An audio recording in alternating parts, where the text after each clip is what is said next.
சிலரை சட்டியோட கூட நிறுத்தியிருக்கிறான். ஏன் ஷாருக்கானே நிறுத்தியிருக்கிறான். மிகப்பெரிய புகழ்பெற்ற தலைவர்கள் கலைஞர்களே நிறுத்துவான். அவன் ஈக்கி கூட இடுப்புல ஒரு தடவை சோதிப்பான். ஏதாவது புதுக்கோட்டை என்பதை எடுத்துவிட்டு திருட்டுக்கோட்டை என்று நாம் வைத்து விடலாம். காசு கொடுக்குறான், வாங்கிக்கிட்டு நீ ஓட்டு போடுறன்னா காசை வாங்கிக்கிட்டு காலில் கிடக்கிறத எடுத்து ஒற்றை அடி அடிச்சின்னு வச்சுக்க. இங்க வாடா டேய், இங்க வாடா, இங்க வாடா, இங்க வாடா. ஆர்எஸ் பாரதிங்கிற அறிஞர் பெருமகன் இப்போ என் மனைவிக்கு 1000 ரூபா கொடுத்தா கவர்மெண்ட் என்னை இன்சல்ட் பண்ணுது, என்னை அவமானப்படுத்துது. நான் வசதியாக இருக்கேன், 1000 ரூபாய்க்கு கையேந்திர நிலைமையாக நான் இருக்கேன், எனக்கு இதுக்கு இந்த 1000 ரூபாய் கொடுத்தி மடப்பயலுக்கு பிறந்த மடப்பையன் மைங்களா? டேய், பள்ளமேடில் குலுங்காம ஏறி போகிற சாக்கப்சரோட டெவலப்மெண்ட்டு, பள்ளமேடு இல்லாத சாலையை போடுறதாண்டா டெவலப்பு. அந்த பூதமெல்லாம் இந்த திராவிட பூதங்கள் தான். ஸ்டாலின் ஒரு பூதம், எடப்பாடி பழனிசாமி ஒரு பூதம், கருணாநிதி ஒரு பூதம், ஜெயலலிதா ஒரு பூதம், இந்த விஜயபாஸ்கர் பல பெரிய பூதம், இன்னும் பல பூதம். எல்லாத்தையும் அவன் சொல்றான் ஒருத்தன், நீ நட்டத்தில் ஓடுற ஆவின் பாலை டோர் டெலிவரி பண்றீல, அது மாதிரி லாபத்தில் ஒரு டாஸ்மார்க் சரக்க டோர் டெலிவரி பண்ணு, அதோட ஊறுகாயும் சேர்த்து பண்ணு. 8 மணிக்கெல்லாம் விராலிமலை மக்கள் வீட்டுக்கு சென்று விடுவார்கள் என்றார்கள். நான் 8 மணிக்குத்தான் பேச துவங்குகிறேன். அவர்களுக்கு தெரியும் இந்த மகன் எங்களுக்காக பேசுகிறான், எங்கள் பிள்ளைகளுக்காக பேசுகிறான், எங்களின் எதிர்காலத்துக்காக பேசுகிறான். இரவு படக்காட்சி பார்க்க செல்கிற என் மக்கள் இந்த மகனுக்காக 1 மணி நேரம் உறக்கத்தையும் உணவையும் தவிர்க்க மாட்டார்களா என்ன? அந்த EF சுமாசர் சொல்லுகிறான், என் உடன் பிறந்தார்களே, உங்களால் உருவாக்க முடியாத ஒன்றை அழிக்கிற உரிமையை உங்களுக்கு யார் கொடுத்தது என்று கேட்கிறார். பிறகு வளங்களை சுரண்டி கொழுப்பதை வளர்ச்சி என்று உங்களுக்கு கற்றுக் கொடுத்தவன் எவன் என்று கேட்கிறார். இதை எப்படா மூளை என்கிற உறுப்பே இல்லாதவன் கூட இதை வளர்ச்சி என்று திட்டமிட்ட மாட்டான். மூளை என்ற உறுப்பே இல்லாதவன் கூட மலைகளை, மணலை, வளத்தை திருடி கொழுப்பதை வளர்ச்சி என்று கட்டமைக்கவே மாட்டான். அவன் சொல்லுகிறான், இந்த பூமி உங்களுடையது அல்ல, நீங்கள் மட்டும் வாழ்ந்து தீர்த்து விட்டு போவதற்கு. உங்க இலையில வச்ச சாப்பாடு இல்ல உங்களுக்கு மட்டும், சாப்பிட்டுட்டு இலையை மூடிட்டு போறதுக்கு. இது உங்களுடைய பூமி இல்ல, உங்கள் பிள்ளைகளுடையது, அவன் பிள்ளைகளுடையது, அவன் பிள்ளைகளுடையது, அவன் பிள்ளைகளுடையது, அவன் பிள்ளைகளுடையது.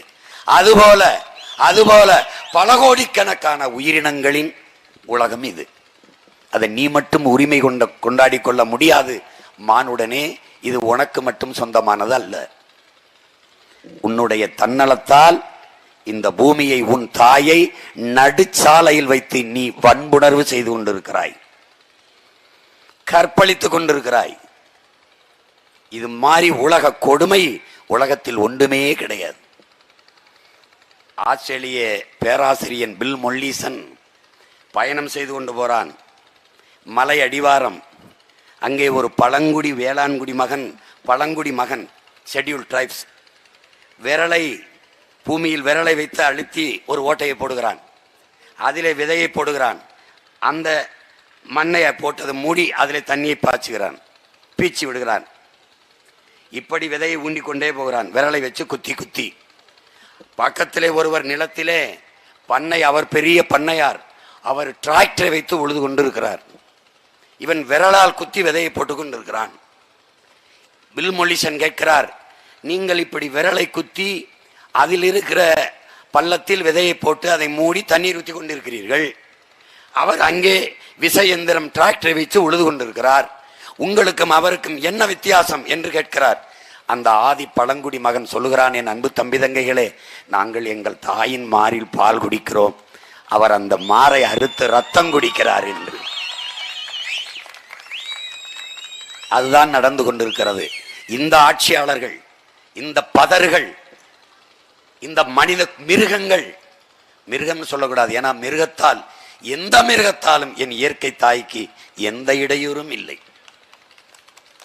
இந்த பாழாய்ப்போன கேடாய்ப்போன கேடுகட்ட கேவலங்கட்ட இந்த மானுட பதர்களால் தான் என் இயற்கை அன்னைக்கு இவ்வளவு இடையூறும் பிரச்சனைகளும். ஒரு மாறில் பாலை குடித்து கொண்டு இந்த கையால் அந்த மாறை அறுக்கிற கேவலமான செயலை இந்த சமூகம் செய்து கொண்டிருக்கிறது. குறிப்பாக இந்த ஆட்சியாளர்கள் மிக கொடுமை. வெள்ளையர்கள் வந்து எங்கள் வளத்தை திருடி கொண்டு போனார்கள், எங்கள் உழைப்பை திருடி கொண்டா போனார்கள், எங்கள் நிலத்தை கொள்ளையடிக்கிறார்கள் என்று நாம் பேசினோம். அன்றைக்கு நம் பாட்டன் பாடினான், நாளெல்லாம் பொழுதெல்லாம் எங்கள் செல்வம் கொள்ளை கொண்டு போகவோ நாங்கள் இங்கு சாகவோ என்று பாடினான். விடுதலை பெற்ற இந்த நாட்டில் வெள்ளையர்களை விடவும் மிக கொடிய கொள்ளையர்கள் நம்மை ஆண்டு கொண்டிருக்கிறார்கள் என்பதை அருமை சொந்தங்கள் அறிந்து கொள்ள வேண்டும்.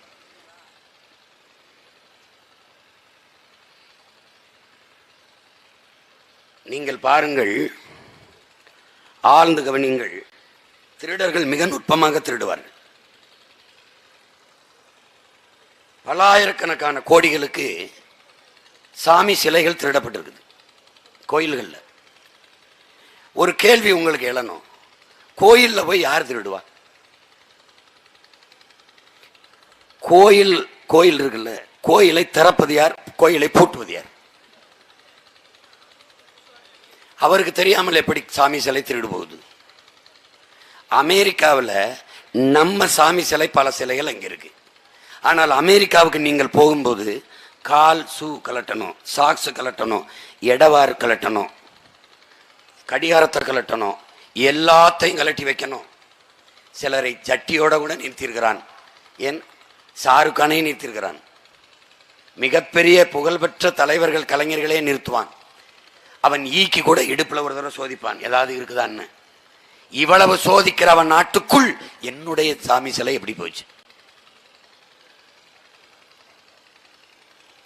எவ்வளவு நுட்பமாக திருடுகிறார்கள் பாருங்கள். என்னுடைய செல்வங்கள் எல்லாம் எனக்கு தெரியாமல் களவு போய் கொண்டே இருக்குது. நான் அதை பற்றி கவலைப்படவே இல்லை, அதை பற்றி சிந்திக்கவே இல்லை. எனக்கு சாதி மதம் அந்த போதை இருக்க இந்த மானுடனை அதல பாதாளத்திற்கு வீழ்த்தி விட்டது. மார்க்ஸ் சொல்லுகிறான், மதம் ஒரு அபின் என்று. அது ஒரு போதை. மதத்தை இதயமற்றவர்களின் இதயம்ங்கிறான். ஐயா கவிஞர் மு மேத்தா பாடுகிறார், யானைக்கும் மனிதனுக்கும் மதம் பிடித்தால் இறுதியில் அழிவுதான் மிஞ்சும் என்கிறார். இதை நல்லா விளங்கணும். மதம் இல்லாத மனிதன் வாழ்ந்து விட முடியும். இன்னைக்கு நான் இந்துவா இருக்கேன், நாளைக்கு கிறிஸ்தவத்தை ஏற்றுக்கொள்ள முடியும். கிறிஸ்தவனா இருக்கேன், நாளைக்கு இஸ்லாத்தை தழுவிக்கொள்ள முடியும். இஸ்லாத்தா இருக்கேன், வேணுமென்றால் நாளை பௌத்தத்தை ஏற்றுக்கொள்ள முடியும். நான் மாறிக்கொள்ள முடியும். என் விருப்பம் அது.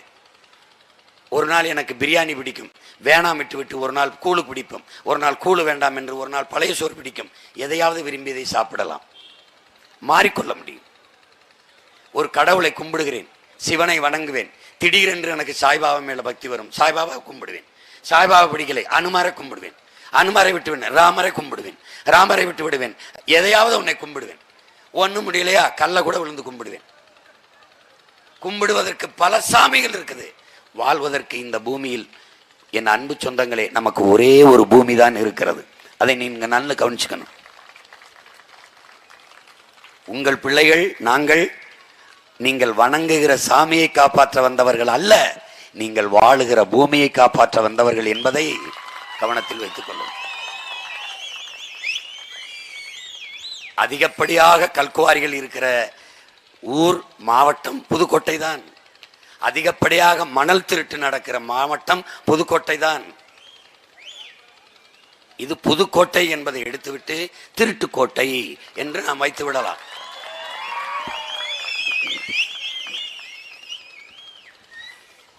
ஒன்றுதான், அவர்கள் நிறைய திருடுகிறார்கள், வளங்களை கொள்ளையடிக்கிறார்கள், பணங்களை சேமிக்கிறார்கள். யாருக்கும் அல்ல, நமக்காகத்தான் சேமித்து வைப்பார்கள். நமக்கு வங்கியில் நம் தாத்தா பணம் போட்டு வைத்தால் எப்படி நாம் உரிமையோடு எடுத்துக்கொள்வோமோ அப்படி நம் வளத்தை திருடி அவர்கள் சேமித்து வைக்கிற பணத்தை நாம் அதிகாரத்துக்கு வந்த பிறகு உரிமையோடு எடுத்துக்கொள்வோம். ஆனால் ஒன்றே ஒன்றுதான், ஒன்றே ஒன்றுதான் நம்மால் செய்ய இயலாது. அவர்கள் திருடி வித்த மணலை, அவர்கள் வெட்டி நொறுக்கிய மலைகளை திருப்பி நம்மால் உருவாக்க முடியாது. நாங்கள் வணங்குகிற எங்கள் முருக பெரும்பாட்டம் நினைத்தாலும் இனிமேல் மலையை உருவாக்க முடியாது. இந்த மலை எந்த காலத்திலும் பாதுகாப்பாக இருக்கும். காரணம், அதன் மேலே இருக்கிற கோயிலால். அதனால் நான் ஆட்சிக்கு வந்த பிறகு எல்லா மலைகளின் மேலும் கோயிலை கட்டி வைப்பது என்று முடிவெடுத்திருக்கிறேன்.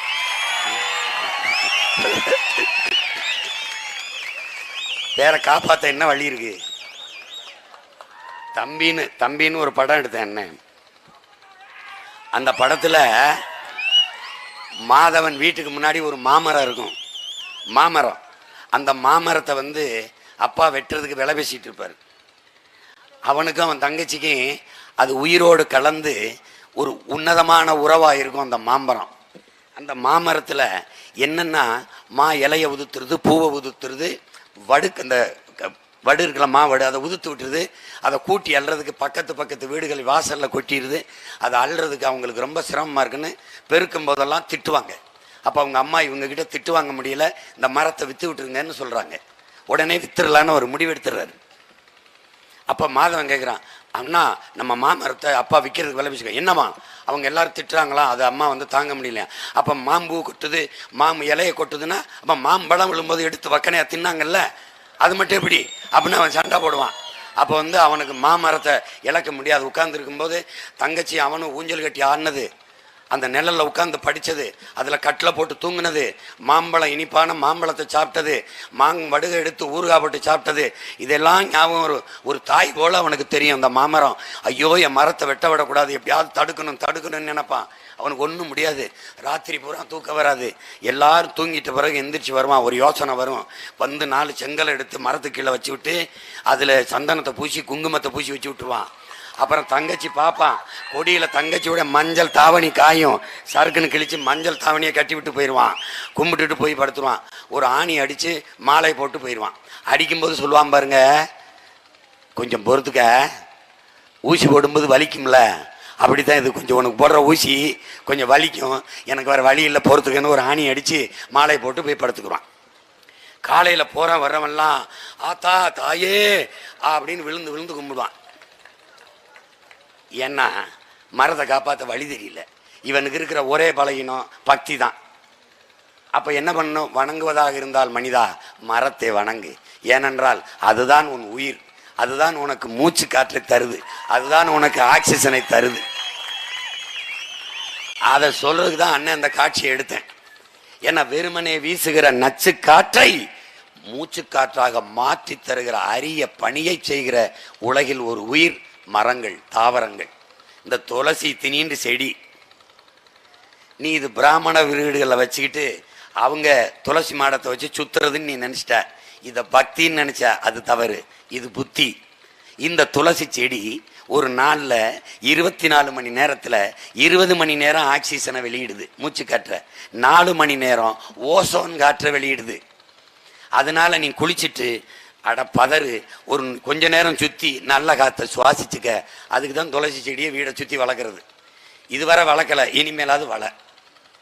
நாங்கள் துளசி புரட்சின்னு எடுத்தோம், வீடு கொண்டு துளசி செடியை கொடுத்தோம், இனிமேலும் கொடுப்போம். அதெல்லாம் உனக்கு தெரிகிறதுக்கு வாய்ப்பு எங்கே இருக்கு? கோயிலை கட்டினான்ல, குளத்தை வெட்டினான்ல, ஏன் வேப்ப மரம் புளிய மரத்தை நம்ம பாட்டணும் முப்பாட்டணும் நடலை? எதுக்காக ஆலமரம் அரச மரத்தை நட்டான்? ஆலமரம் அரச மரம் தான் 24 மணி நேரமும் மூச்சுக்காற்றை வெளியிடுகிற மரங்கள். அந்த மரத்திற்கு நன்றாக வேர்க்கும். கோடையில் கூட அந்த மரத்தின் நிலையில் நீ இருந்தால் குழு குழு குழு குழு என்று இருக்கும். காரணம், அந்த மரத்துக்கு வேர்க்கும். வேர்க்கிற மரம் மேகத்தை அறுவடை செய்து மழையாக பூமிக்கு கொண்டு வரும். அதனால்தான் ஆலமர அரச மரத்தை கோயில் குளத்தில் வளர்த்தான். வருவான், என் பிள்ளை குளிப்பான், சாமியை கும்பிடுவான், ஆலமர அரச மரத்துக்கிட்ட கொஞ்ச நேரம் இருப்பான், நல்ல காத்தை சுவாசித்து விட்டு போவான். அவன் ஆயுளில் ஒரு நாளை அரை நாளை கூட்டுவான். அதுதான் அவனுடைய கணக்கு. அப்ப இதுல இருந்து என்ன தெரியுது? தமிழரின் மெய்யியல் என்பதே அறிவியல் என்பதை என் தம்பி தங்கைகள் புரிந்து கொள்ளணும். அப்படியெல்லாம் வாழ்ந்து வந்த பரம்பரை இன்றைக்கு கண்ணு முன்னே அவனுடைய பாரம்பரிய மரங்களை இழந்துருச்சு. ஒரு பயோ வார், ஒரு உயிரியல் போர் அவன் கண்ணுக்கு தெரியாம தொடுக்கப்பட்டுருச்சு. கண்ணுக்கு தெரியாம எப்படின்னு உன்னுடைய வாக மரம் அது போயிடுச்சு. உன்னுடைய மரங்கள், பாரம்பரிய மரங்கள் போயிடுச்சு. நாவரில் இது நாட்டு நாவர் மரம் அப்படின்னா ஒட்டு நாவர், ஒரு கலப்பின, ஒரு மரபணு மாற்றப்பட்ட நாவர் பழம் வந்துருச்சு. எல்லாமே மாறிடுச்சு. உன்னுடைய தக்காளி விதை, உன்னுடைய கத்தரி விதை, உன்னுடைய வெண்டை விதை எல்லாமே மாறிடுச்சு. மரபணு மாற்றப்பட்டுருச்சு.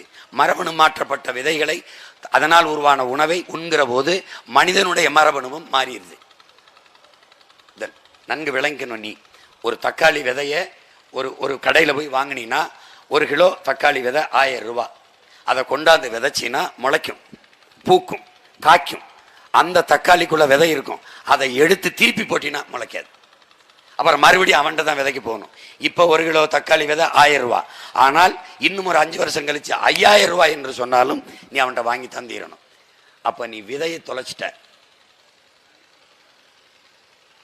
இப்ப இந்த மரபணு மாற்றப்பட்ட விதைகளை, இந்த உணவை உண்ணும்போது மனிதனின் மரபணு மாறிடுது.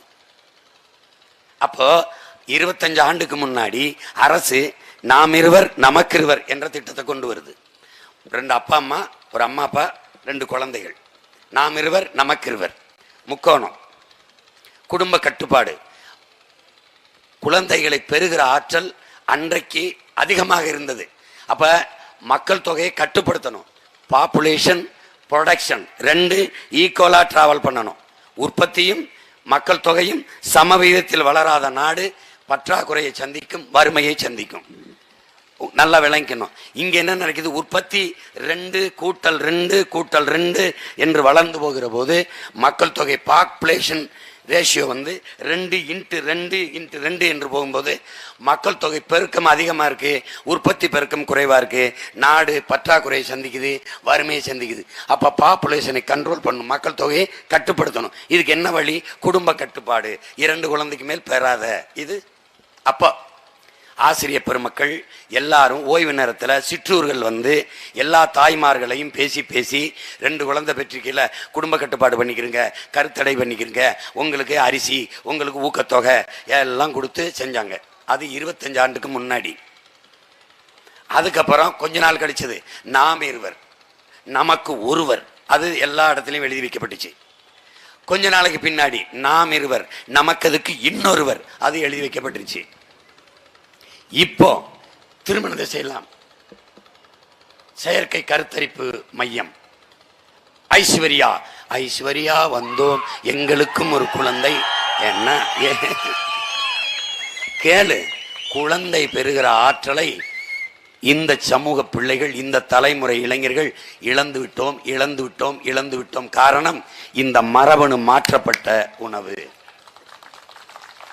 உன் மரபணு மாறிடுச்சு. மரபணு மாறிட்டதுனால உனக்கு என்ன? நீ எப்படிப்பட்ட பரம்பரை? மானம், வீரம், அறம் 2ம் உயிரென்ற வாழ்ந்தவன். தமிழ் என்றால் மானம் ஒரு 3 எழுத்து தமிழ். அதில் மானம், வீரம், அறம், இது 3ம் தமிழ். இது 3ம் தமிழனுக்கு உயிர். இதை நல்லா கவனிச்சுக்கணும். இப்படி வாழ்ந்த ஒரு இனக்கூட்டம் இது 3ம் இல்லாது செத்து போச்சு. மானமும் கிடையாது, வீரமும் கிடையாது, அறமும் கிடையாது. கையில காசு கொடுக்குறான், வாங்கிக்கிட்டு நீ ஓட்டு போடுறன்னா காசை வாங்கிக்கிட்டு காலில் கிடக்கிறத எடுத்து ஒற்றை அடி அடிச்சுன்னு வச்சுக்க, அது தமிழனின் மானம், வீரம், அறம். இங்க வாடா டேய், இங்க வாடா, இங்க வாடா, இங்க வாடா. என்னடா வேலை செய்யற? அமைச்சர். என்னடா வேலை செய்யற? எம்எல்ஏ. என்னடா வேலை செய்யற? எம்பி. என்னடா உனக்கு சம்பளம்? எவ்வளவு வேலை செய்யற? ஒரு வேலையும் செய்யல. இந்த சட்டசபைக்கு போய் சாணி தட்டுற, மேசை தட்டுற, அதானடா. சரி, நான் என்ன வேலை செய்யறேன்டா? காலையில் 6 மணிக்கு காட்டுக்கு போறேன், கரும்புக்கு தோகை இழிக்கிறேன், மண் நினைக்கிறேன், தண்ணி பாய்ச்சிறேன், உரம் வைக்கிறேன். டேய், காலங்காலமாக கருமாயப்பட்டு காட்டில் உழைக்கிறேன். என்கிட்ட காசு இல்லை. உன்ட்ட உழைக்காத நாய் உன்ட்ட காசு எப்படி வந்துச்சு? உன்ட்ட எப்படி வந்துச்சு? நாளெல்லாம் உழைக்கிற நான் கையேந்தி நிற்கிறேன். ஒரு வேலையும் செய்தா நீ கை நிறைய காசை கொண்டாந்து கொடுக்குற. உன்ட்ட எப்படி காசு வந்துச்சு? ஏண்டா திருட்டு பல, என் உழைப்பை சிரண்டி கொளுத்து அதை கொண்டாந்து என்கிட்ட திருப்பி கொண்டாந்து கொடுக்குறியா? ஊழல் லஞ்சத்திற்கான விதையே இந்த காசு ஓட்டுக்கு காசு கொடுக்கறதாண்டா ஊண்டப்படுது. உன்னை நோக்கிடுவேன், நீ அடிச்சுன்னு சதுரிமா. நல்ல அரசியல் உருவாகிவிடும், நல்ல அரசு அமைந்துவிடும். நல்ல அரசு அமைந்து விட்டால் மக்களுக்கானதை அரசு தந்துவிடும். இதுதான் அடிப்படை கோட்பாடு. புரட்சியாளன் சேகுவரா சொல்கிறான், நான் எனக்கென்றோ என் குடும்பத்திற்கென்றோ என் பிள்ளைகளுக்கென்றோ எதுவொன்றையும் சேமித்து வைக்கவில்லை. ஏனென்றால் மக்களுக்கான அரசு மக்களுக்கானதை தந்து விடுங்கிறான். நாங்கள் நிறுவி இருக்கிற அரசு மக்களுக்கான அரசு, அதை அந்த அரசு என் மக்களுக்கானதை தந்துவிடும் என்கிறார். அப்படிப்பட்ட அரசு உனக்கு இருக்கா? அது மக்களுக்கானதை தந்துவிடும். யாருடைய மக்களுக்கு? அவன் பெற்ற மக்களுக்கானதை தந்துவிடும்.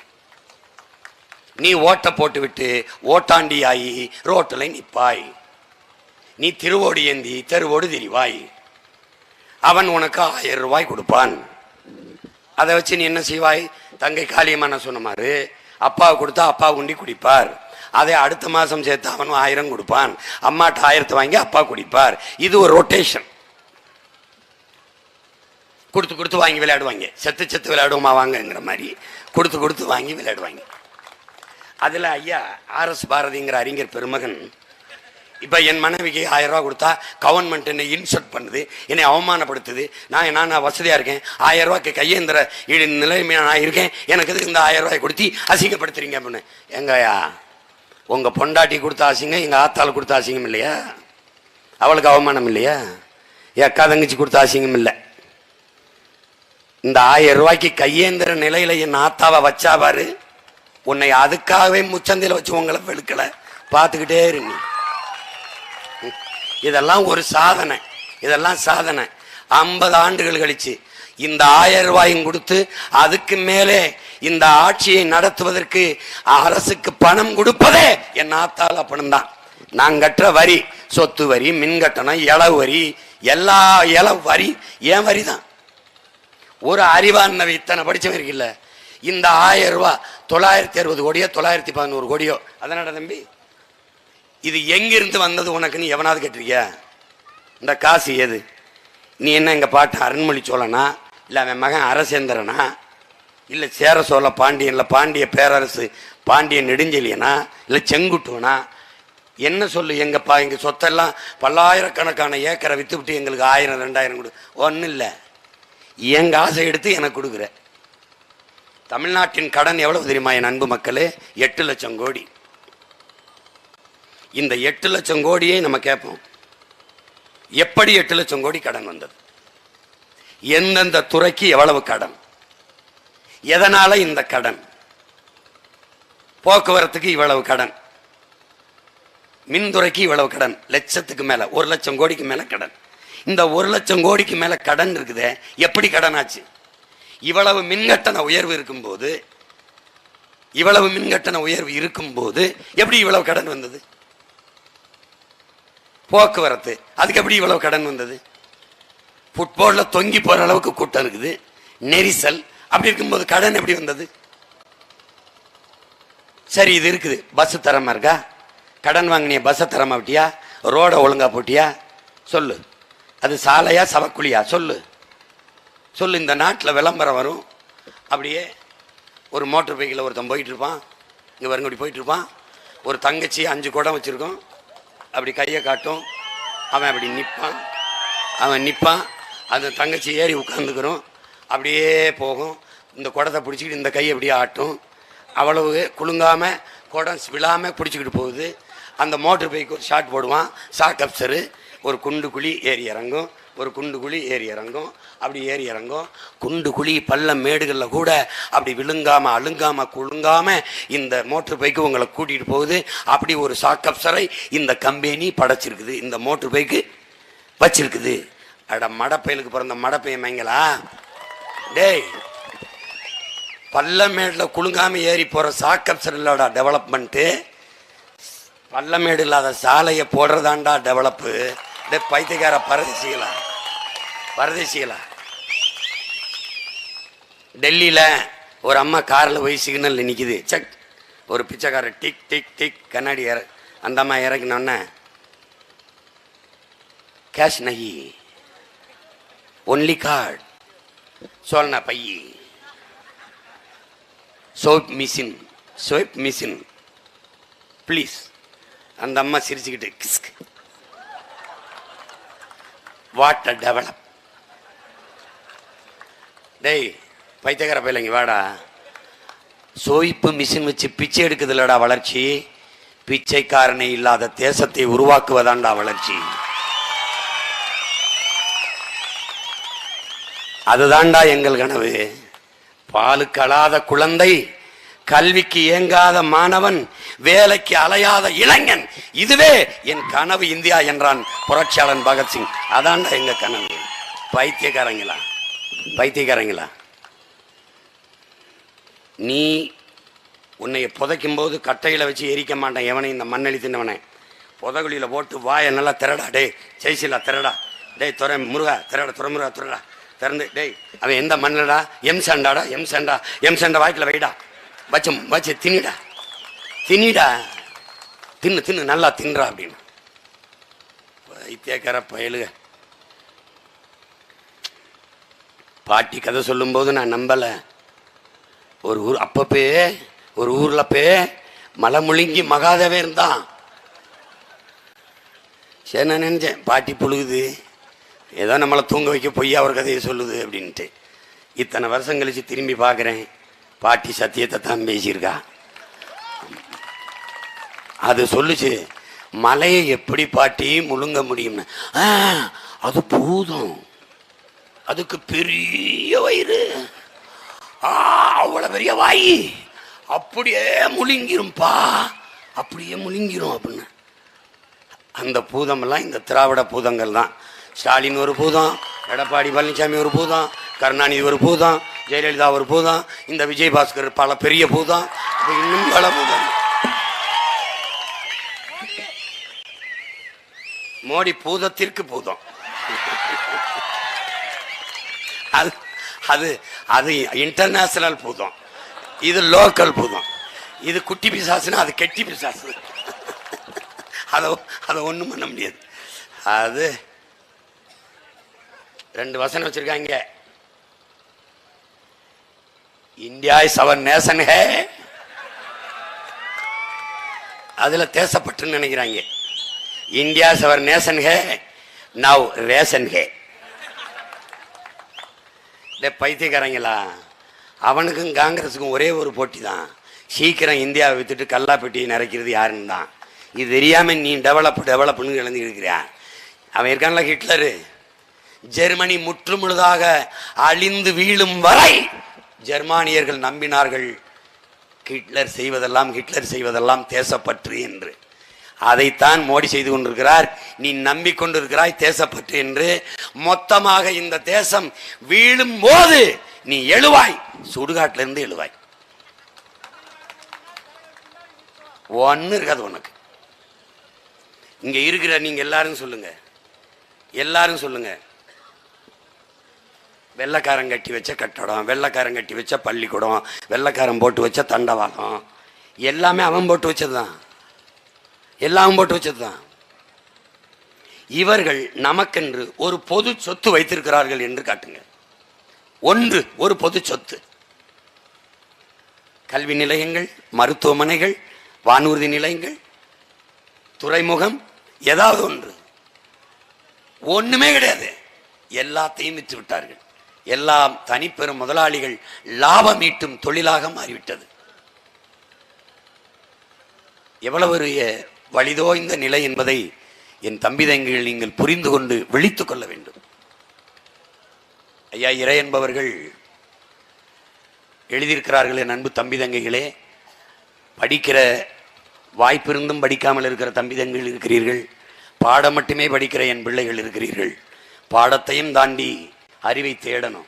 புரட்சியாளர் அண்ணல் அம்பேத்கர் அவர்கள் அறிவை தேடி ஓடுங்கள், நாளைய வரலாறு உங்கள் நிழலை தேடி ஓடி வரும் என்கிறார். படிக்கணும். அதில் அவர் சொல்றார், ஒருவன் பன்னி போலே கத்துவான், பன்னி மாதிரி பிரமாதமாக கத்துவான். சின்ன வயது பன்னி, கொஞ்சம் நடுவயது பன்னி, கொஞ்சம் பெருவயது பன்னி, எல்லா மாதிரியும் பண்ணுவான். அவன் பன்னி மாதிரி கத்துறதுல மயங்கி மக்கள் காசுகளை போடுவாங்க. இப்படி ஒரு முச்சந்தில் நின்று வித்த காட்டுவான். ஒருத்தன் வாரான், நான் வச்சுக்கணுங்களேன், என்னை மாதிரி ஒருத்தன் வாரான், அவன் நான் இவனை விட நல்லா கத்துவேன் பண்ணி மாதிரின்றான். சரி, 2 பேருக்கும் போட்டி, இந்த திராவிடர்களுக்கும் தமிழ் தேசியர்களுக்கும் போட்டி. திராவிடன் பண்ணி மாதிரி கத்துறான், இந்த பையன் கத்துறான், பயங்கரமா கத்துறான், கைதட்டு, விசில் பறக்குது, எல்லாம் கத்துறான். நடு பண்ணி, வயதான பண்ணி பிரமாமா கத்துறான். தமிழ் தேசியன் இவன் கத்துறான் பண்ணி மாதிரி, இல்ல நீ போலி, நீ போலி, நீ சரியா கத்தல, ஐயோ நீ கத்தல, அவன் தான் உண்மை, அவன் தான் கத்துறான், கைதட்டுறான். இவனுக்கு டென்ஷன் ஆயிருது. தமிழ் தேசியவாதிக்கு, நிப்பாட்டுங்கடா பைத்தியக்காரங்களா, நிப்பாட்டுங்கடா, இங்க வாடுறா அப்படின்னு ஒரு சாக்கு போட்டு மூடி, சாக்கு அதை தூக்குறான். உண்மையிலே ஒரு பண்ணி எந்திரிச்சு நிற்குது. பைத்தியக்கார பையல இவள் நேரம் கத்துனது 4 இடம் இந்த பண்ணிடா.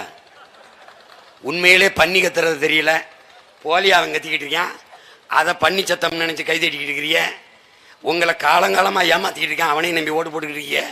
உண்மையிலே ஒருத்தன் கத்திக்கிட்டு இருக்கான், பண்ணி உண்மையிலே கத்துது, அதை போலிங்கிறியடா. இதுதான் நம்ம ரொம்ப நாளா ஏமாத்திக்கிட்டு இருக்கான், அவனுக்கு ஓட்ட போடுறது.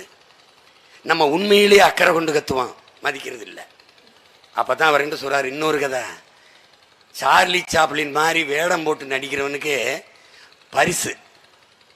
பள்ளிக்கூடத்தில் மாணவர்கள் போட்டி போடுறாங்க, ஒரு மாணவன் அப்படியே சார்லி சாப்ளின் மாதிரியே நடிச்சிட்டான், முதல் பரிசு. 2வது பரிசு அவர் மாதிரியே நடிச்சிட்டான், ஆனால் ஓரளவு கொஞ்சம் பரவாயில்ல, அவனுக்கு 2வது பரிசு. 3வது ஒருத்தனுக்கு பரிசு சார்லி சாப்ளின் மாதிரியே நடிச்சிட்டான். இந்த முதல் பரிசு வாங்கினவன் வேற, 2வது பரிசு வாங்கினவன் வேற, 3வது பரிசு வாங்கினான்லாம் யாரு தெரியுமில்ல, உண்மையிலேயே சார்லி சாப்ளின். உண்மையிலே சார்லி சாப்ளின். அப்ப கீழே ஐயா இறையன் எழுதுறாரு, விழிப்புணர்வற்ற சமூகத்தில் நடிப்பவர்களுக்கே எப்போதும் முதலிடம் கிடைக்கும் என்று. அதனால் என் அன்பு பிள்ளைகள் விழிப்புணர்வு அடையணும், எச்சரிச்சுக்கணும், ஏமாந்துடக்கூடாது. தமிழ் பேரினத்தின் பேரன்பையும் பெருந்தன்மையும் மற்ற இனங்கள் எழுச்சவாய்த்தனம் என்று எண்ணிவிட்டார்கள். உன்னுடைய பழுப்பு நிலக்கரி இந்த நிலத்தில் எல்லோருக்கும் பொதுமை, உன்னுடைய நரிமணம் பெட்ரோல் எல்லோருக்கும், உன்னுடைய அணு உலையில் உற்பத்தி செய்கிற மின்சாரம் எல்லோருக்கும், உன்னுடைய மலைகள் வளம் எல்லாரும் நெறி கொண்டு வரான். ஆந்திராவுக்கு போகுது, கேரளாவுக்கு போகுது, கர்நாடகாவுக்கு போகுது. உன்னுடைய மணல் எல்லா மாநிலத்திற்கும் போகுது, எல்லா அரபு நாடுகளுக்கும் போகுது, கப்பலில் ஏறி கடல் தாண்டி போகுது.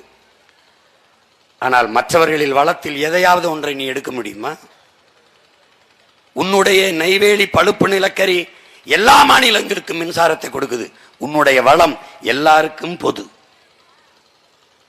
காரணம் உன்னுடைய பேரன்பும் பெருந்தன்மையும். ஆனால் முல்லை பெரியாற்று நதிநீர் நீர்வளம் கேரளாவுக்கு, காவிரி நதிநீர் வளம் கன்னடர்களுக்கு, கர்நாடகாவுக்கு. அப்படி என்றால் அவரவர் வளம் அவரவர்க்கே என்றால் என்னுடைய வளம் எனக்கே தானே என்ற நிலையை நாம் எடுத்தால் என்னாகும் என்பதை இவர்கள் சிந்திச்சு பார்க்கணும். அந்த நிலைக்கு நம்மளை தள்ளவிடக்கூடாது. தள்ளிட்டான் நான் வந்துட்டேன்னா அது நடந்துடும். அதனால தமிழ் இளம் தலைமுறையினர் விழிப்புணர்வோடு இருக்கணும், அது ரொம்ப முக்கியம். தண்ணீர் விட்டா வளர்த்தோம் சர்வேசன்னா சும்மா கிடையாது. உங்களால் நம்ப முடிகிறதா பாருங்க. இதே திருச்சிக்கு பக்கத்தில் திம்புல நம்முடைய பாட்டன் மருதுபாண்டியர், எவனுக்கு ஐரோப்பிய ரத்தம் ஓடலையோ அவனெல்லாம் என்னோட வா என்று இந்த நிலம் அடிமைப்பட்டு கிடக்கும் போது, இந்த நிலத்தின் மண்ணில், என் தாய் நிலத்தில் ஒருபடி மண்ணை கூட அந்நியன் எடுத்து போக விடமாட்டேன், அவனுக்கு அடிமையாக விடமாட்டேன் என்று போரிட்டு தூக்கு கயிற்றிலே தொங்கியவன் நம்முடைய பாட்டன் மருதீர்வர்கள். மறந்துவிடக்கூடாது தமிழ் இளம் தலைமுறையினர். நம்முடைய வீர பெரும்பாட்டியார் வேலு நாச்சியார் இழந்த நிலத்தை மறுபடியும் போரிட்டு மீட்ட வரலாறு உன் வரலாறு. நினைச்சு பாரு, நீ எவ்வளவு பெரிய ஈகத்தை செய்த இனத்தின் கூட்டம்னு. அதான் பாரதி பாடுறான், தண்ணீர் விட்டா வளர்த்தோம் இந்த விடுதலை பயிரை, இந்த சுதந்திர பயிரை கண்ணீரால் காத்தோம், அதை கருக விட்டுருவோமா, கருக திருவிழமோ என்று பாடுறான். புருஷன் இறந்துட்டா பொண்டாட்டி விதவையாகி 250 ஆண்டுகளுக்கு முன்னாடி நினைச்சு பாரு, எப்படி மூளையில தான் உட்கார்ந்துருக்கணும். இன்னைக்கு பெண்ணிய உரிமை பேசுற எவனும் அன்னைக்கு பிறக்கல. மூளையில் உட்கார்ந்து அழுகணும். கை குழந்தைய தொட்டியில் அப்படி கட்டி தூக்கி தோல்ல போட்டுக்கிட்டு குதிரையில் ஏறி ஓடி கோபால் நாயக்கர்கிட்ட தஞ்சம் புகுந்து அடைக்கலம் சேர்ந்து அவள் ஆதரவு கொடுத்த அந்த பெருந்தகை அங்கிருந்து ஹைதர் அலி கிட்ட படையுதவி கேட்டு திருப்பி வந்து போரிட்டு தான் இழந்த நிலத்தை மீட்டு மறுபடியும் ராணியாக முடிசூட்டிய மகள் இருக்கிறாள் என்றால் தமிழ் பேரினத்தில் நம்முடைய பாட்டியார் வேலு நாச்சியார் தான். அதை போலவே ஈழத்தாயகத்தில் அனுராதபுரத்தை ஆனையிறவை இழந்த நம் தலைவன் திருப்பி அடிச்சு மீட்ட வரலாறு வேலு நாச்சியாருக்கும் அவனுடைய பேரன் பிரபாகரனுக்கும் தான் தமிழின வரலாற்றிலே பதிவு உண்டு. அதை மறந்துடக்கூடாது. அந்த பக்கம் நம்முடைய பாட்டன் பூலித்தேவன் நெற்கட்டும் சேவலில் வெள்ளைக்காரனை படை கிளப்பிய இடத்தில் இருந்து திருப்பி அவன் எங்கிருந்து புறப்பட்டானோ அதுவரை விரட்டி புறமிட்டு காட்டி ஓட வைத்த பெருந்தகை மாபெரும் வீரன் நம்முடைய பாட்டன் பூலித்தேவன் அவர்கள். மாமன்னர் கட்டபொம்மன் படையிலே இருந்த நம்முடைய பாட்டன் சுந்தரலிங்கனார். என் அன்பு தம்பி தங்கைகளே, மன்னர் கோட்டையை விட்டு வெளியேறிவிட்ட பிறகும் என்னையை தாண்டித்தான் வெள்ளையின் இந்த கோட்டையை தொட முடியும் என்று 8 நாட்கள் நின்று சண்டையிட்டு மாண்ட வரலாறு நம்முடைய வரலாறு. அவன் சிந்திய ரத்தம் இந்த நிலத்திலே, மருதிருவர் சிந்திய ரத்தம், பூலித்தேவன் சிந்திய ரத்தம், வேலு நாச்சியார் சிந்திய ரத்தம், நம்முடைய பெரும்பாட்டன் அழகுமுத்துக்கோன் சிந்திய ரத்தம், வெள்ளைக்காரன் துப்பாக்கியில் இருந்து வருகிற தோட்டா என்னுடைய ஆட்டு புழுக்கைக்கு சமம் என்று வீர முழக்கமிட்ட நம்முடைய பாட்டன் அழகுமுத்துக்கோன் சிந்திய ரத்தம், மலர் மாலைக்கு கழுத்தை நீட்டுவதை போல மரண கயிற்றுக்கு எவன் கழுத்தை நீட்டுகிறானோ அவனே உண்மையான வீரன் என்ற நம்முடைய தாத்தா தெய்வ திருமகன் முத்துராமலிங்கத்தேவர் கூறிய கூற்றுக்கு முன்பு அந்த தத்துவத்திற்கேற்ப வெள்ளைக்காரன் நீட்டிய தூக்கு கயிற்றை கழுத்தை தானே பறித்து கழுத்தில் மாட்டி மரணத்தை முத்தமிட்ட மாபெரும் வீரன் நம்முடைய மூதாதை தீரன் சின்னமலை. அவன் செய்த உயிரீகம் எல்லாம் வெள்ளையனை எதிர்த்து போரிட்டு விடுதலையை பெற்றுக் கொடுத்து இந்த கொள்ளையர்களிடத்தே விட்டுவிட்டு சென்று விட்டார்கள். அதுதான் பாரதி பாடுகிறான். தண்ணீர் விட்டா வளர்த்தோம் சர்வேசா இப்பயிரை, இந்த சுதந்திர பயிரை கண்ணீரால் காத்தோம், அதை கருக விடுவோமோ கருக திருவுளமோ என்று பாடுகிறான். பாருங்கள், வெள்ளைக்காரனுக்கு ஒரு விடி மண்ணை கொடுக்காத நமது மன்னவர்கள் முன்னவர்கள். அதுபோல பிறகு மன்னராட்சி காலம் ஒளிந்து இந்தியா என்கிற ஒரு நாடாக வெள்ளையன் கட்டி அவன் நிர்வாகம் செய்கிற போது விடுதலைக்கு போராடிய நமது முன்னவர்கள். நம்முடைய தாத்தா தெய்வ திருமகன் 9 ஆண்டுகள் சிறை, நம்முடைய தாத்தா காமராஜர் அவர்கள் 9 ஆண்டுகால சிறை, நம்முடைய பெரும்பாட்டன் பாபு சிதம்பரனார் அவர்கள் பல ஆண்டுகள் சிறை. செக்கு இழுத்தவர் இன்னும் கோவை சிறையிலே என் அன்பு தம்பி தங்கைகளே நம்முடைய பாட்டனார் இழுத்த செக்கு இன்னும் நினைவு சின்னமாக வைக்கப்பட்டிருக்கிறது. அவன் பேரன் நான் அந்த செக்கை தொட்டு தொட்டு பார்த்தேன். நம்முடைய பாட்டனார் விரல்கள் இதில் பட்டிருக்குமே என்று. ஏனால் அவர் சிறையிருந்த அறைக்கு பக்கத்தில் நான் 50 நாட்கள் சிறை இருந்தேன். அப்படியெல்லாம் ஈகம் செய்து இந்த மண்ணின் விடுதலைக்கு போராடி விடுதலை பெற்றுக் கொடுத்தவர்கள். இன்றைக்கு நிலைமை என்ன என்று பாருங்கள். ஊழல் லஞ்சம் இல்லாத ஒரு நிர்வாகம் உண்டா? இங்கே பேசிய என் தம்பி கரிகாலன் நம்முடைய தாத்தா ஓமந்தூர் ராமசாமி ரெட்டியாரை பற்றி குறிப்பிட்டான். நினைச்சு பாருங்கள், ஒரு முதலமைச்சர், என் அன்பு தம்பி தங்கையில் தெரிந்து கொள்ள வேண்டும், ஒரு முதலமைச்சர் தன் மகனை அழைத்து கொண்டு சேலத்திற்கு இருந்து சேலம் வழியாக கோயம்புத்தூர் செல்லுகிறார். தொடர் வண்டியிலே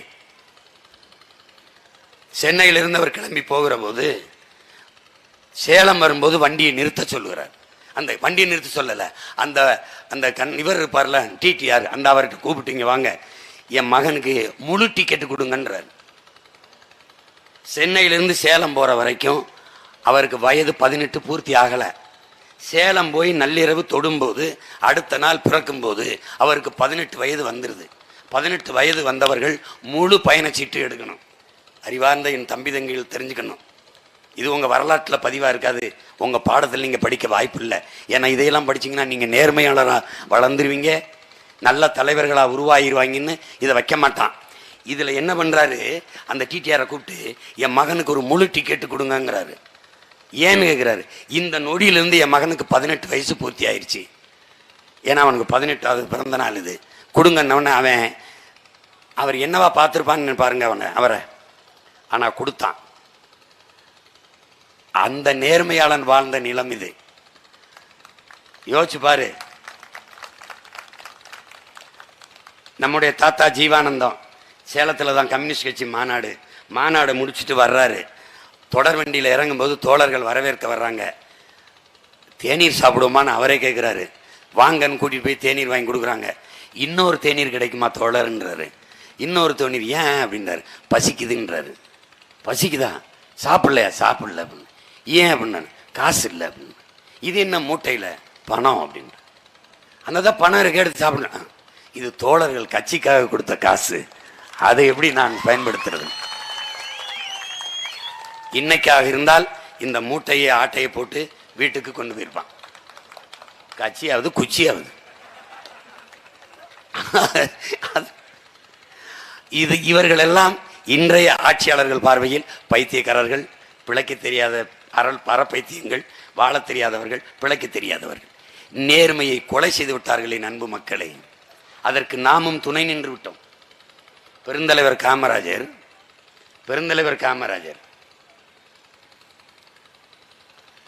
வாரம் ஒரு நாள் தான் அசைவம், அதுவும் ஒரு முட்டை தான். யாராவது கூட நண்பர்கள் தன்னோடு சாப்பிட்டு இன்னொரு முட்டையை சாப்பிட்டு விட்டால் அடுத்த வாரம் அந்த முட்டையும் இல்லை. யோசித்து பாருங்க. ரேசன் அரிசியை சாப்பிட்ட ஒரு முதலமைச்சர் தமிழ்நாட்டில் உண்டென்றால் அது பெருந்தலைவர் காமராஜர் அவர்கள் தான். அரசு பேருந்தில் பயணித்த ஒரு அமைச்சர் உண்டென்றால் அது நம்முடைய தாத்தா கக்கன் அவர்கள் தான். இதெல்லாம் நீங்க கனவுல கூட காண முடியாது. அண்ணல் காந்தியடிகள் சபர்மதி ஆசிரமத்தில் இருக்கும்போது மணுப்பெண்ங்கிற ஒரு பெண், அவருடைய உதவியாளர், ஒரு மாம்பழச்சாறை ஒரு கோவலையில் கொண்டு வந்து கொடுக்கிறார்கள். பார்க்குறாரு, நிறைய இருக்கே. எத்தனை மாம்பழம்? 2 மாம்பழம் போட்டேன். 2 மாம்பழம் சாறு குடிக்கிற அளவுக்கு நான் உடல் உழைப்பு செய்யவில்லை, வேற யாருக்காக கொடுத்துருங்க, போயிட்டு வரேன். ஏன்னா உழைக்காமல் சாப்பிடுவதும் ஒருவித திருட்டுத்தான். இது காந்தியின் கோட்பாடு. நம்முடைய தாத்தா தஞ்சாவூரை சேர்ந்தவர். அவருக்கு தனி செயலாளராக இருக்கார். அவர்கிட்ட ஜேசி குமரப்பா கால்னா அன்னைக்கு இருக்கிற கால்னாவை காந்தி ஒரு செலவாயிருது, காந்தி கணக்கில் செலவாயிருது. அதை எழுதி ஜேசி குமரப்பா தன்னுடைய செயலாளருக்கு அனுப்பி, குமரப்பா இந்த வாரத்தில் ஒரு கால்னா அதிகமாக செலவாயிருச்சு, அடுத்த வாரத்தில் அதை பிடித்து கொள்ளாமல் எனக்கு அனுப்ப முடியுமா, அதை எடுத்துக்கிறாம அப்படின்னு. இதுக்கு ஜேசி குமரப்பா காந்திக்கு பதில், நான் செயற்குழுவை கூட்டி கலந்து ஆலோசிச்சுட்டு உங்களுக்கு திருப்பி அதுக்கு பதில் எழுதினேன். எது காலண்ணாவுக்கு, காந்திக்கு. இன்னைக்கு மொத்த காசையும் ஆட்டையை போட்டு சாப்பிட்டு போயிட்டு இருப்பான். ஒரு சார்பு பதிவு அலுவலகத்தில் 2 அலுவலகத்தில் 3000 கோடி அடிச்சிருக்கான். மொத்த தமிழ்நாட்டில் 571 சார்பு பதிவு நிலையம் இருக்குது. அப்படின்னா எவ்வளவு அடிச்சிருப்பாங்கன்னு பார்த்துக்க. இங்கே ஊழல் லஞ்சம் தேசியமயமாக்கப்பட்டு விட்டுருச்சு. அதை நாம அங்கீகரிச்சிட்டோம். தலைவன் 2 பொண்டாட்டி கட்டிட்டான், நேர்மையற்றவன் ஆயிட்டான்னா தொண்டனை கட்ட அனுமதிச்சிடறான். எல்லா அமைச்சரும் கட்டிக்க. என் மகனுக்கு நான் சீட்டு கொடுக்குறேன், அவன் அமைச்சர் ஆகிறேன், அவனை எம்பி ஆகிறேன்னா நீ கேள்வி கேட்க உனக்கு தகுதி இருக்காது. ஓ மகனுக்கு சீட்டு. நீனு 2 பொண்டாட்டி கட்டிக்க. அந்த பொண்டாட்டி மகனுக்கு சரி வச்சுக்க, இந்த பொண்டாட்டி மகனுக்கு வச்சுக்க. கட்டின பொண்டாட்டி பெத்த பிள்ளைகளுக்கெல்லாம் பதவி கட்ட அலைந்த தலைவர்களுக்கிடையே பெத்த பிள்ளைகளை எல்லாம் தேச விடுதலைக்கு பலியிட்ட தலைவன் பிரபாகரனின் பிள்ளைகள் நாம்.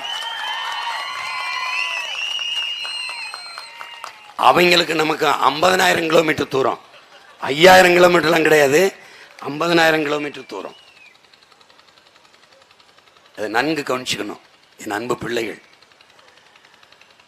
நான் திருடன், நான் நேர்மையற்றவன், நான் ஊழல் லஞ்சம் பெறுகிறேன், கணக்கில்லாத பணங்களை பதுக்கி ஒதுக்கி வைத்திருக்கிறேன். அதை கேட்கிற நேர்மை தகுதி என் மக்களுக்கு இருக்கக்கூடாது. அப்ப என்ன செய்யணும்? ஓட்டு காசு கொடுத்துரு. சட்டையை பிடிச்சு ரோட்டை போடுறேன்னு சொன்னீங்களடா, ஏண்டா போடல என்கிற கேட்கிற உரிமை, தகுதி, நேர்மை என் மக்களுக்கு இருக்கக்கூடாது. சட்டையை பிடிச்சு நீ ரோட்டை ஏன் போடவில்லை என்று கேட்டால் நீ நோட்டை வாங்காம ஓட்ட போட்டியா என்று அவன் கேட்பான். அதான் இங்க நடக்குது. எவ்வளவு காலமா நடக்குது? எவ்வளவு காலமா நடக்குது? நம்முடைய தாத்தா பட்டுக்கோட்டை சொல்கிறார், பாடுகிறார், நாங்கள் ஏமாற்ற மாட்டோம், நாங்கள் ஏமாறவும் மாட்டோம், ஏமாற்றவும் மாட்டோம். இது ஏச்சு பிழைக்கிற கூட்டம். நாங்கள் யாரையும் ஏமாற்றவும் மாட்டோம், ஏமாறவும் மாட்டோங்கிறார். அதுதான் நம்ம ஏற்றுக்கொள்ளக்கூடிய கோட்பாடாக இருக்கணும். அதை விட்டுட்டு எவன் என்ன சொன்னாலும் நம்பி நம்பி ஏமாறுகிற கூட்டமாக இருக்கக்கூடாது. இந்த மண்ணில் எதையும் மனிதன் படைத்து விட முடியும். கட்டடத்தை கட்டிடலாம், கிணற வெட்டிடலாம், ரோடை போட்டுடலாம், எல்லாம் பண்ணிடலாம். நீ ஒரு சின்ன கற்பனை தானே. நீ இந்த மாளிகை கட்டியிருக்க, இது கம்பி தந்தது யாரு? இதுக்கு கற்கள் தந்தது யாரு? இதுக்கு சிமெண்ட் தந்தது யாரு? இதுக்கு சுண்ணம்பு தந்தது யாரு? இப்ப எரியுது மின்சாரம், இது தந்தது யாரு? இந்த தாங்கி நிற்கிற இரும்பு தந்தது யாரு? இந்த பதிவு பண்ணது கருவி, அது எங்கிருந்து வந்தது? அதுக்கான உலோகம் எங்கிருந்து வந்தது? இந்த பூமியில் நீ பார்க்கிற இந்த இது எல்லாம் உன் கண்ணுக்கு தெரிகிற எல்லாத்தையும் தந்தது இந்த பூமி தான் என்பதை நீ மறந்து விடக்கூடாது. நீ கழுத்துல மாற்ற தங்கம், காதுல தொங்க விடுற வைரம், மரகதம், மாணிக்கம், முத்து, பவள எல்லாமே இந்த பூமி தாய் உனக்கு கொடையாக தந்தது என்பதை நீ மறந்து விடக்கூடாது. அதற்கு நீ என்ன தந்தாய்? ஒரே ஒரு கொடையை தா. மரத்தை கொடையாக வளர்த்து அவளுக்கு கொடு. அதுதான் நீ செய்ய வேண்டிய. பெற்ற தாய் உனக்கு இவ்வளவும் தந்த பூமி தாய்க்கு நீ செய்ய வேண்டிய ஒரே ஒரு காணிக்கை, ஒரே ஒரு நற்செயல், அது ஒண்ணுதான். நன்றி என் தாயே என்று. கார மரத்து நிழல்ல நிறுத்தணும்னு தெரியுது உனக்கு. அறிவு கட்ட மடையா, காரை மரத்து நிழல்ல நிறுத்தணும்னு தெரியுது உனக்கு. அதுக்கு நீ முதல்ல ஒரு மரத்தை நட்டு வளர்க்கணும்னு உனக்கு தெரியணும்ல. இந்த அரசுக்கு குடிச்சிட்டு காரை சரியா ஓட்ட முடியாதுன்னு தெரியுது, குடிச்சிட்டா குடும்பத்தை சரியா ஓட்ட முடியாதுன்னு தெரியல. இங்க இருக்கிற பிரச்சனை அதுதான். குடிச்சிட்டு காரை ஓட்ட முடியாது. குடிச்சிட்டு கார் ஓட்டாத, குடிக்க போகும்போது கார் ஓட்டிட்டு போ. எப்படிப்பட்ட ரூல்ஸ், எப்படிப்பட்ட நிர்வாகம். அப்ப குடிச்சு என்னங்க பண்றது? அங்கே விட்டுறோம், ஒன்று செய்யறோம், அங்கே விட்டுறோம். ஒரு ஆம்புலன்ஸை வச்சிரு, குடிக்க உள்ள போகும்போது அட்ரஸ் வாங்கிக்க, நான் மட்டையாட்ட தூக்கி கொண்டு வீட்டில் செத்துரு. அதானே எல்லாத்தையும். அவன் சொல்றான் ஒருத்தன், நீ நட்டத்தில் ஓடுற ஆவின் பாலை டோர் டெலிவரி பண்றீல, அது மாதிரி லாபத்தில் ஓடுற டாஸ்மார்க் சரக்க டோர் டெலிவரி பண்ணு, அதோட ஊறுகாயும் சேர்த்து பண்ணு. எப்படி போடுறோம்னு பாரு ஓட்டைங்கிறான். ஐயோ, என்னை பத்த அம்மா.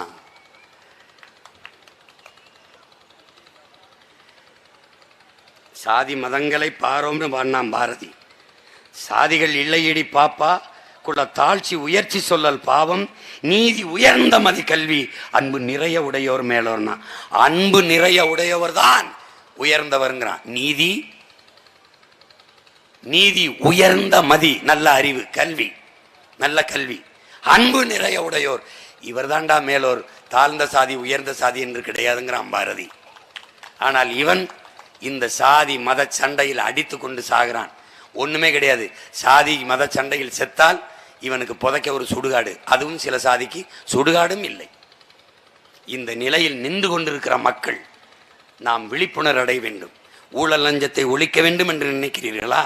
சட்டம் போட்டு ஒழிக்க முடியாது. நீங்கள் உளமாற உணர்ந்து ஒழிக்கணும். நான் ஊழல் லஞ்சத்துக்கு எதிரானவன், நீங்கள் ஊழல் லஞ்சத்திற்கு எதிரானவர்கள், அவர் ஊழல் லஞ்சத்திற்கு எதிரானவர். ஒவ்வொருவரும் ஊழல் லஞ்சத்திற்கு எதிரானவர்களாக மாறிவிட்டால் ஊழல் லஞ்சம் ஒழிந்துவிடும். எல்லோரும் வெறுக்கிறோம் ஊழல் லஞ்சத்தை. பிறகு யார் கொடுக்கிறார், யார் வாங்குகிறார்? கேள்விக்கு பதில் இல்லை. அந்த ஊழல் லஞ்சம் எங்கிருந்து பிறக்கிறது? தாயின் கருவறையில் இருந்து கோயில் கருவறை வரை அது நீள்கிறது. தாயின் கருவறையில் என் மனைவி கர்ப்பமாக இருக்கிறாள், நான் மருத்துவமனைக்கு அழைத்து செல்கிறேன், அவள் வழியில் துடிக்கிறாள், மருத்துவரிடத்தில் சொல்கிறேன், டாக்டர் எவ்வளவு செலவானாலும் பரவாயில்லை என் மனைவியை காப்பாற்றுங்கள் என்று. எவ்வளவு செலவானாலும் பரவாயில்லை என்று நான் சொல்லுகிற வார்த்தை லஞ்சமாக மாறுகிறது. ஓ, எவ்வளவு செலவானாலும் பரவாயில்லையா? அப்ப காசு நிறைய வைத்திருக்கிறான், போடு பில்லை தீட்டுறான், லஞ்சம். இயற்கை பிரசவம் என்பதை ஒளிந்து விட்டது என் உடன் பிறந்தார்களே. இயற்கை பிரசவம்னால் 10,000 ரூபாய் முடிஞ்சிருது. அறுவை சிகிச்சை என்றால் 1.5 லட்சம் பில்லு. அப்ப எல்லாமே வர்த்தகமா மாறிடுச்சு. திருப்பி கோயில் கருவறை 1000 ரூபாய் கொடுத்தால் சிறப்பு தரிசனம், 50 ரூபாய் கொடுத்தால் வரிசையில் நிற்கணும். அதுவும் இல்லை என்றால் வெளியில் நின்று கும்பிட்டு போகணும். அப்ப தாயின் கருவறையில் இருந்து கோயில் கருவறை வரை லஞ்சம், ஊழல். காரணம், மற்றவருக்கு கிடைக்காத ஒன்று எனக்கு கிடைக்க வேண்டும் என்கிற எண்ணத்தில் பிறக்கிறது ஊழலும் லஞ்சமும். ஒரு மருத்துவக் கல்லூரியில் 10 சீட்டு தான் இருக்கிறது. நாங்கள் 100 பேர் வரிசையில் நிற்கிறோம். இவர்களுக்கு கிடைக்காத சீட் எனக்கு கிடைக்க வேண்டும் என்றால் ஒரு சீட் 50 லட்சம் என்றாலும் கொடுக்க நான் தயாராக இருக்கிறேன். லஞ்சமும் ஊழலும் அங்கே பிறக்கிறது. அப்போது நான் உளமாற உணர்ந்து ஊழல் லஞ்சத்திற்கு எதிரானவனாக வராது. இந்த நாட்டில் ஊழல் லஞ்சத்தை ஒழிக்க முடியாது. லஞ்ச ஒழிப்புத்துறை இருக்கிறது. அந்த அதிகாரி, லஞ்ச ஒழிப்புத்துறை அதிகாரி, அவரிடத்திலே ஒரு மனுவை கொடுத்து குற்றத்தை காட்டி நீங்க நடவடிக்கை எடுங்கள் என்றால் அவருக்கு ஏதாவது லஞ்சம் கொடுத்தால் தான் நகர்வார். என்னுடைய தம்பி படத்திலே ஒரு கவிதை, லஞ்சம் கொடுத்தேன் கைது செய்தார்கள், லஞ்சம் வாங்கினேன் கைது செய்தார்கள், கொடுத்தேன் விடுதலை செய்தார்கள். இதான் இந்த நாட்டில் இருக்கிற இன்றைய நிலை. நீ வாங்கினால் கைது செய்வார்கள், கொடுத்தால் விடுதலை செய்வார்கள். இதையெல்லாம் மாற்ற வேண்டும் என்றால் இந்த நாட்டை ஊழல் லஞ்சம் இல்லாத, பசி பஞ்சம் இல்லாத, கொலை கொள்ளை இல்லாத, சாதிய இழிவு தீண்டாமை கொடுமை இல்லாத, பெண்ணி அடிமைத்தடம் இல்லாத, மதுமதை போதை இல்லாத, அடக்குமுறை ஒடுக்குமுறை இல்லாத, வள சுரண்டல் இல்லாத, கல்விக்கேற்ற வேலை, வேலைக்கேற்ற சம்பளம், அதை கொண்டு வாழும் பெருமை மிக்க வாழ்வு, எல்லோருக்கும் மருத்துவம், எல்லோருக்கும் தூய குடிநீர், பொருளாதார வளர்ச்சி, தொழில் வளர்ச்சி, மேம்பாடு, காட்டு வளம், கனிம வளம், நீர்வளம், நிலவளம், கடல் வளம், மலை வளம், இவற்றையெல்லாம் காக்க ஒரு அரசியல். அது உன் தேச அரசியல், தமிழ் தேச அரசியல். இதை செய்வதற்கு இருக்கிற ஒரே கட்சி நாம் தமிழர் கட்சி. புதிய ஒரு தேசம் செய்வோம், மக்கள் புரட்சியால் அதை உறுதி செய்வோம் என்கிற முழக்கத்தை முன்வைத்து உங்கள் பிள்ளைகள் உங்களிடத்திலே வருகிறோம். அதற்கு இருக்கிற ஒரே வாய்ப்பு, விவசாய சின்னத்திற்கு நீங்கள் வாக்கு செலுத்தி உங்கள் பிள்ளைகள் எங்களை வெற்றி பெற செய்வதுதான். எதிர்வருகிற பாராளுமன்ற தேர்தலிலும் அடுத்து வருகிற சட்டமன்ற தேர்தலிலும் நீங்கள் என்றைக்கு உங்கள் நினைவில் இருந்து, சிந்தனையில் இருந்து உதயசூரியன் இரட்டை இலையை அப்புறப்படுத்தி அதை மறந்துவிட்டு விவசாயியும் விவசாய சின்னத்தையும் நினைக்கிறீர்களோ அன்றுதான் இந்த நாடு வாழும் வளரும் என்பதை கூறி உங்கள் பிள்ளை உங்களிடத்திலிருந்து விடைபெறுகிறேன். நன்றி, வணக்கம்.